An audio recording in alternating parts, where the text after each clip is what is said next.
Halo, selamat pagi, selamat berakhir pekan buat sahabat-sahabat setia sejati YouTube yang aku sayangi ya, meskipun kita belum sempat bertatap muka ya.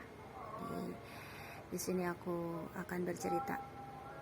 Aku punya PR yang harus aku kerjakan satu lagi. Jadi aku ingin menyelesaikan membuat gamis. Jadi aku sepulang umrah 2018 ditugaskan Allah untuk lebih memperdalam tentang ilmu-ilmu kesar'ian. Jadi di sini aku bertanya, kenapa ya Allah? Aku harus memperdalam di bidang syar'i. Aku mendadak dibisakan jahit memegang mesin. Aku sebelum ditunjukkan para penjahit, aku menjahit sendiri. Jadi aku harus menjahit sendiri ya. Ternyata akan ada situasi di mana aku kerepotan untuk bertemu para penjahit ya, itu karena ada wabah corona.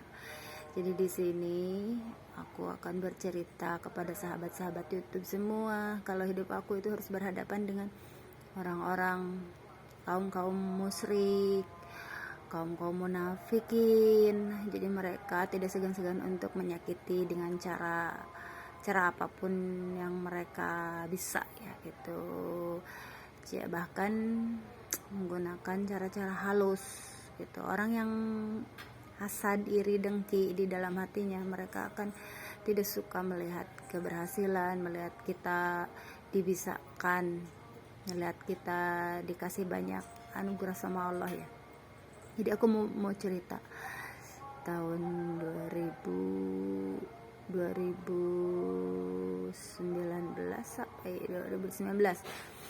sekitar segituan lah, tahun segitu. Jadi aku selain untuk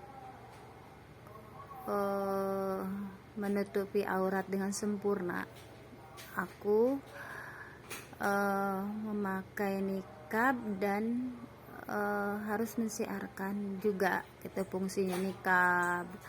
Terus hijab, kalau hijab sih udah dari sebelum umrah juga aku sudah mensiarkan pentingnya berhijab ya bagi kaum mukmin, muslimah itu ya. Jadi hidup aku penuh mistis, banyak mistis, tapi tidak semata-mata Allah menugaskan sesuatu pekerjaan kalau aku tidak mampu gitu. Aku pasti mampu gitu. Tidak semata-mata Allah menugaskan sesuatu perkara ya, sesuatu pekerjaan kalau aku tidak bisa menghadapinya gitu. Jadi waktu itu aku membuat hijab dan nikab untuk membantu orang-orang yang berhijrah ingin menutup aurat. Ada yang dengan sempurna, ada yang masih biasa-biasa gitu. Jadi intinya aku ditugaskan untuk syiar gitu ya, syiar. Jadi aku berjualan itu tidak hanya semata-mata mencari uang saku. Aku tidak mencari banyaknya uang saku hanya semata-mata untuk memperbanyak uang saku, tetapi aku untuk bersiar di jalan Allah, membantu orang-orang yang ingin menutup aurat tuh. Jadi terus meringankan para mamah-mamah solehah juga yang ingin membeli baju-baju gamis. Kalau beli dengan cara cash kan berat ya, jadi aku memperingan mamah-mamah solehah dengan mencicil gitu ya, semampunya mereka lah, sebisanya mereka gitu. Bahkan ada yang sama sekali kalau nggak bisa mampu bayar, ya sudah deh aku kasih gitu. Jadi di situ jadi aku tidak semata-mata buat mencari uang saku, tapi ada nilai syiarnya. Dan itu tugas orang yang berhijrah itu berat. Berhijrah apalagi bersiar di jalan Allah itu berat konsekuensinya. Karena dapat tantangan, dapat ujian dari makhluk-makhluk yang nyata maupun makhluk-makhluk yang tidak nyata. Kenapa melibatkan makhluk-makhluk yang tidak nyata? Karena dari penyakit hati manusia itu mempunyai penyakit hati yang iri, hasad, dengki. Dari iri, hasad, dengki itu mereka mempergunakan cara halus itu. Di situ aku, dedek sayang, awas kamunya. Aku pernah suatu malam membuat cadar ya, nikab, dan di situ tiba-tiba ada pasir di situ, di atas nikab aku, di atas mesin jahit aku. Terus tangan aku tidak bisa bergerak. Itu secara tiba-tiba. Jadi kejadiannya secara tiba-tiba. Terus selain tidak bisa bergerak, tangan aku bengkak, tiba-tiba bengkak. Jadi si otot-otot bicep, tricep aku di lengan itu bengkak, ngedadak bengkak gitu ya. Jadi bengkak, aku tidak bisa megang mesin jahit lagi gitu, kaku, tidak bisa megang mesin jahit lagi. Terus apalagi bawa motor, Masya Allah itu ujian berat ya. Tapi bagaimana kita bisa mengatasinya dengan cara ilmu Allah ya. Kita benar-benar harus punya penangkal ilmu Allah, yaitu dengan ayat-ayat Allah, ayat-ayat Al-Quran, dengan surat-surat tertentu khusus. Nah, di situ ceritanya, cerita mistis aku, bahwa dunia ini tidak hanya semata-mata ilmu medis, tetapi ada ilmu-ilmu klinik ya, benar. Kita percaya, tapi kita tidak bisa ikut masuk untuk mengikuti apalagi ilmu-ilmu yang bertentangan dengan agama ya, syariat agama itu. Jadi di situ aku berbagi pengalaman cerita di pagi hari ini. Aku merasakan sesuatu yang aneh, dan Allah menunjukkan aku harus menanam bidara. Jadi ada ceritanya kenapa aku menanam bidara. Jadi Allah menunjukkan sepulang umroh itu, Allah menunjukkan jadi aku dituntun, tangan dan kaki aku dituntun, untuk mata dituntun juga untuk melihat ini tanaman yang bermanfaat dan berguna untuk kamu saat ini. Terus aku akhirnya menanam bidara. Aku tidak tahu kalau itu bidara. Ternyata setelah ada orang yang mengetahui bahwa itu bidara, karena aku lihat manfaatnya, ternyata itu. Jadi Allah ingin memberitahu bahwa itu buat penangkal sihir, buat mengobati diri sendiri gitu. Jadi sesuai dengan syariat Allah dan sunnah Rasul ya, gitu. Jadi aku punya cerita mistis, banyak lah cerita mistis. Di sini aku juga ingin meluruskan pemahaman. Jika aku ini senang berinteraksi dengan sesama makhluk ciptaan Allah yang non muslim. Jadi aku menyapa, sekedar bertanya, menyapa, bahkan sharing gitu ya. Nah, kalau sharingnya mungkin kalau baju nego. Nah, kalau dengan makhluk astral, aku juga ditakdirkan untuk berinteraksi gitu ya. Berinteraksinya, tapi aku hanya sebatas menyapa. Kalau menyapa itu ya menghormati lah. Kalian lewat, kalian ada, aku menyapa gitu. Tapi bukan berarti aku menyembah makhluk-makhluk ciptaan Allah ya, karena mereka juga makhluk-makhluk astral itu ciptaan Allah. Jadi aku ingin meluruskan pemahaman. Jika ada gambar yang tampil di YouTube itu, aku memperlihatkan gambar-gambar makhluk halus astral ya. Jadi bukan berarti aku menyembah menyembah kayak Ibu Ratu Kidul, terus harimau, terus apalagi ya, karena mereka itu makhluk Allah dan aku ini pecinta alam. Terus aku harus selalu menjaga keseimbangan alam. Di sini aku itu menolong tanaman-tanaman yang terbengkalai. Terus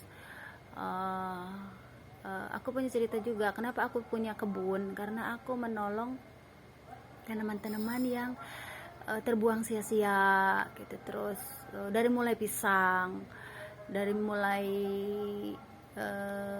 tanaman-tanaman lain yang sekiranya mubazir di hadapan orang gitu. Ternyata setelah aku tanamin itu membawa keberkahan sampai aku bagi-bagiin. Jadi itu kebun itu ditujukan buat berbagi ladang amal buat semuanya, buat yang membutuhkan itu. Jadi di situ ada ceritanya kebun itu. Jadi berbentuk kebun, awalnya bukan kebun, aku tanam 5 batang singkong, 5 batang tanaman, 3 batang pohon pisang.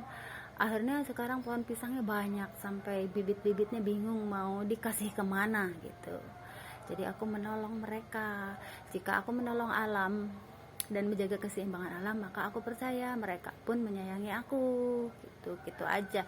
Itu sudah jaminan Allah itu. Jadi intinya kita itu begini. Jadi dulu, sekarang itu udah akhir zaman ya, aku bilang sudah akhir zaman, dan diperlihatkan sama Allah mana yang benar-benar baik hati, mana benar-benar yang jiwa penolong, mana benar-benar yang musyrik, mana benar-benar yang munafik gitu. Jadi di sini kaum munafik dan musyrik itu meminta tolong kepada makhluk astral ya, tetapi di sini namanya juga musyrik dan munafik ya. Jadi mereka itu ditolong sama makhluk astral, tetapi pada akhirnya mengkhianati makhluk astral itu sendiri gitu. Jadi yang ada aku kasihan gitu, kalau aku jadi penonton kasihan gitu, makhluk astralnya itu kasihan gitu, kasihan banget ya gitu.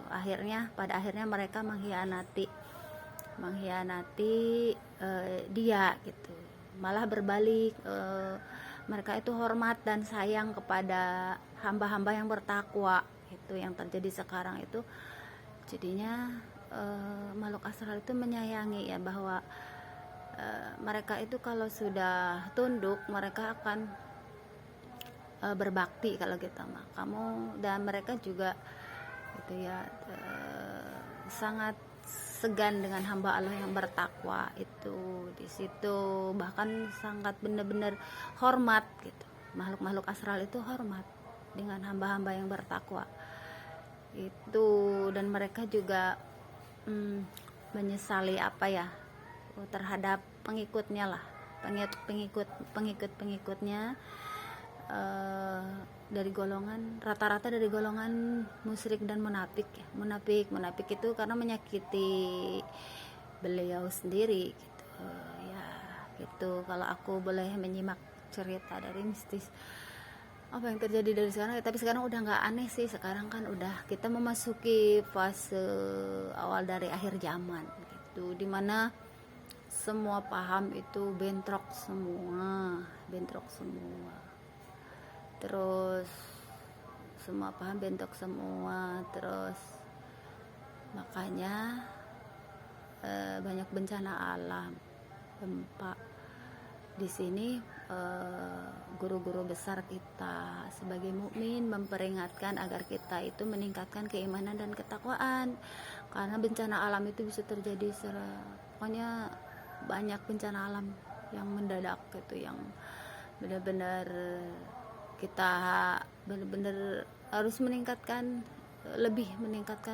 ibadah kita kepada Allah gitu. Jadinya itulah, kalau aku bilang hijrah, apalagi syiar di jalan Allah itu membutuhkan konsekuensi yang berat sekali. Bahkan kita tiba-tiba sakit padahal kita nggak sakit, karena kita